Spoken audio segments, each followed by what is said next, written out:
Assalamualaikum warahmatullahi wabarakatuh.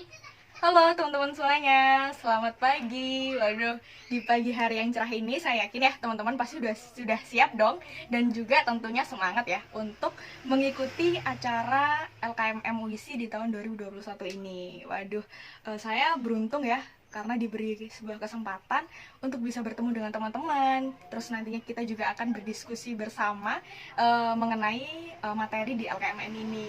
Oke, sebelumnya perkenalkan dulu, nama saya Nanda Natasha, boleh dipanggil Nanda. Saya berasal dari kota Surabaya. Nah, untuk pendidikan saya pernah menempuh pendidikan di SMP Negeri 4 Surabaya. Kemudian saya lanjut di SMA Negeri 1 Surabaya. Dan saat ini saya melanjutkan pendidikan sarjana di Universitas Internasional Semen Indonesia di Prodi Teknik Kimia angkatan 2020. Baik, selanjutnya ada rules. Jadi ada peraturan selama kita berdiskusi ya teman-teman. Jadi yang pertama, teman-teman dilarang tidur, jadi jangan tidur ya. Bagi teman-teman nih yang nantinya sudah mulai merasa ngantuk, mungkin boleh banget nih teman-teman buat izin ke toilet untuk cuci muka dulu ya, supaya untuk bisa fokus kembali ya, dan kita bisa berdiskusi kembali begitu. Kemudian yang kedua, teman-teman dilarang makan gitu. Nah, jangan makan ya teman-teman.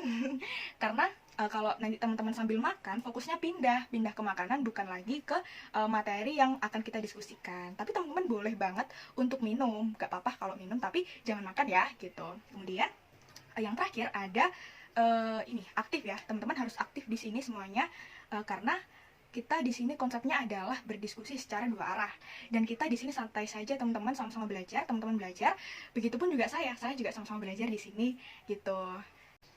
Oke, baik teman-teman. Jadi di sini kita akan berdiskusi dengan judul analisis kondisi lingkungan. Nah, atau biasa disebut dengan AKL ya. Nah, teman-teman, ada yang tahu nggak sih AKL itu apa? Boleh banget tuh untuk berpendapat. Iya, boleh. Silakan. Jangan lupa untuk perkenalan ya. Oke, baik. Terima kasih Dina atas pendapatnya. Oke, jadi teman-teman, analisis kondisi lingkungan itu terdiri dari 3 kata kan ya. Yang pertama ada analisis, kemudian kondisi, dan lingkungan. Nah, untuk yang pertama, analisis. Sesuai dengan KBBI, analisis adalah sebuah penyelidikan terhadap suatu peristiwa untuk mengetahui keadaan yang sebenarnya. Baik, selanjutnya ada kata kondisi ya, teman-teman. Jadi kondisi di sini menurut KBBI itu didefinisikan sebagai keadaan atau sesuatu yang secara langsung maupun tidak langsung itu dapat menyebabkan sebuah perubahan. Oke, kemudian yang terakhir ada kata lingkungan. Nah, menurut KBBI sendiri, lingkungan ini itu disebut dengan daerah yang termasuk di dalamnya, teman-teman. Nah, baik, untuk analisis kondisi lingkungan sendiri itu memiliki arti mengamati, menyelidiki suatu keadaan sekitar secara terperinci, secara terarah ketika kita mau melakukan sebuah kegiatan ya, atau ketika kita mau mengadakan sebuah acara. Oke, baik.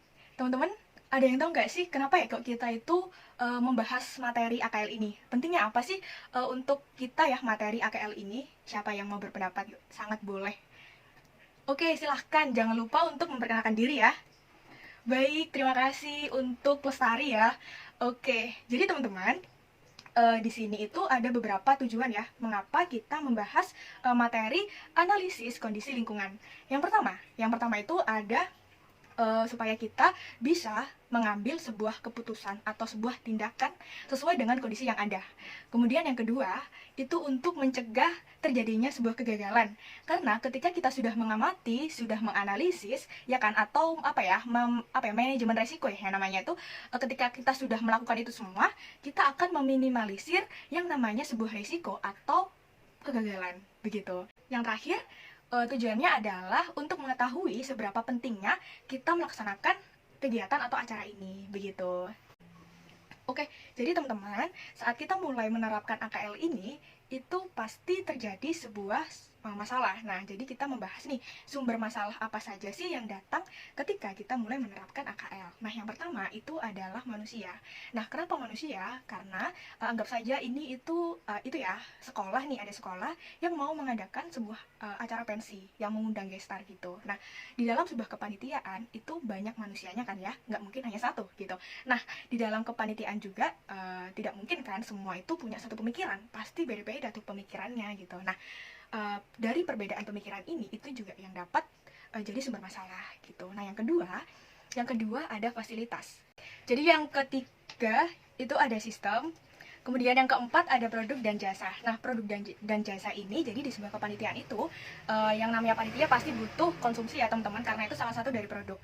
Nah, apabila konsumsi itu telat, itu pasti juga bisa menimbulkan sebuah masalah. Nah, itu bisa jadi salah satu sumber masalah. Kemudian yang terakhir ada keuangan. Kenapa kok dikatakan sebagai sumber masalah? Ya karena ketika dana ini kurang ataupun ada yang salah ya dengan catatan keuangannya, itu juga bisa dapat menimbulkan sebuah masalah, dan maka dari itu dijadikan sebagai sumber masalah. Oke, baik, selanjutnya ada metode. Nah, teman-teman, karena kita ketika kita mau menerapkan sebuah AKL ini, konsep AKL, kita juga harus tahu metodenya itu seperti apa gitu. Nah, di sini ada 4 metode teman-teman, yang biasa yang disingkat dengan SWOT. SWOT. Nah, S ada strength atau kekuatan. Nah, misalkan nih kita mau mengadakan sebuah acara. Nah, untuk kita mengadakan sebuah acara, kita juga harus atau perlu sekali untuk menganalisis kekuatan yang ada di acara itu tadi gitu. Nah, kemudian yang kedua ada weakness atau kelemahan. Nah, selain kita menganalisis sebuah kekuatan, kita juga perlu teman-teman menganalisis sebuah kelemahan dari acara yang kita buat, karena dengan kita tahu kelemahan kita apa, kita bisa meminimalisir sebuah kegagalan gitu. Kemudian selanjutnya opportunity atau sebuah kesempatan. Nah, kita juga harus pandai-pandai teman-teman untuk melihat sebuah peluang, melihat kesempatan, karena dengan kesempatan dan peluang itu kita bisa mengembangkan atau bisa membuat sebuah inovasi baru untuk acara yang ingin kita buat gitu. Terus kemudian yang terakhir ada ancaman. Nah, ancaman ini juga kita harus cari tahu teman-teman. Selain kelemahan, ancaman itu juga penting kita analisis supaya kita tahu apa saja yang membuat kita terancam gitu. Oke, selanjutnya ada analisis SWOT. Jadi teman-teman, kita di sini mengambil sebuah case dari perusahaan yang besar ya, yaitu perusahaan Gojek. Saya yakin teman-teman pasti sudah tahu dong Gojek ya. Oke, dari sisi strength atau sisi kekuatan.